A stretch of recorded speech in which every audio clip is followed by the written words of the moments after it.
3 দিনের সফরে বাংলাদেশে এসেছেন ভারতীয় ব্যবসায়ী প্রতিনিধি দল। মঙ্গলবার রাজধানীর মতিঝিলে এফবিসিসিআই কার্যালয়ে বাংলাদেশের ব্যবসায়ী প্রতিনিধিদের সাথে বৈঠকে বসেন তারা। পরে যৌথ সংবাদ সম্মেলনে সিআইআই প্রতিনিধিরা জানান, স্বাস্থ্য, প্রযুক্তি, এআই, সৌরশক্তি সহ 8টি খাতে বাংলাদেশে ব্যবসা সম্প্রসারণে আগ্রহী তারা। একই সঙ্গে শুল্ক ও অশুল্ক বাধা দূর করে দ্বিপাক্ষিক বাণিজ্য বাড়াতে প্রস্তাব দেন 2টি টাস্কফোর্স গঠনের। এ সময় এফবিসিসিআই এর প্রশাসক ফজলুল হক জানান, 2 দেশের মধ্যকার শুল্ক ও অশুল্ক বাধা আলোচনার মাধ্যমে সমাধান করে ব্যবসা সম্প্রসারণের বিষয়ে আশাবাদী উভয় দেশ। B2B টাস্কফোর্স আমাদের কাজ হচ্ছে রেজাল্ট ওরিয়েন্টেড। আমরা ওই লোক দেখানো কাজকর্ম, ওটা মানে সরকারের কাজের চাইতে আমাদের কাজের ধরনটা একটু আলাদা থাকে।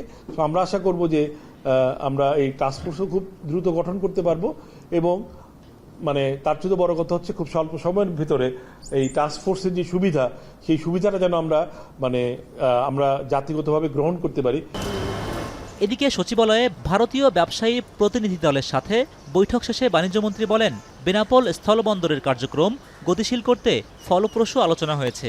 উদ্যোগ সফল হলে 2 দেশের আমদানি রপ্তানি খরচ কমবে বলে আশা প্রকাশ করেন তিনি। বেনাপোলে আমাদের সাইডে কার্গো হ্যান্ডলিং এর ক্ষেত্রে তারা আরও বেশি দক্ষতা প্রয়োজনীয়তাটা তুলে ধরেছেন।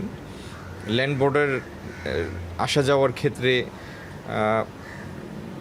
এটা আরও যদি ফ্যাসিলিটেট করা যেত তাহলে তাদের পণ্য আনা নেওয়ার খরচ কমতো। বিনিয়োগকারীরা সেই কথা তুলে ধরেছেন। ভারতীয় এবং বাংলাদেশের ব্যবসায়ীদের মধ্যে 2টো বিষয়ে টাস্কফোর্স করার, একটি হচ্ছে ইন্ডিয়ান ডিজিটাল ট্রান্সফরমেশন এখন যেভাবে হচ্ছে, আর আরেকটি হচ্ছে ইনফ্রাস্ট্রাকচারের ক্ষেত্রে কিভাবে ভারতীয় বিনিয়োগকারীদের সম্পৃক্ত করা যায় বা ফিন্যান্স আনা যায়।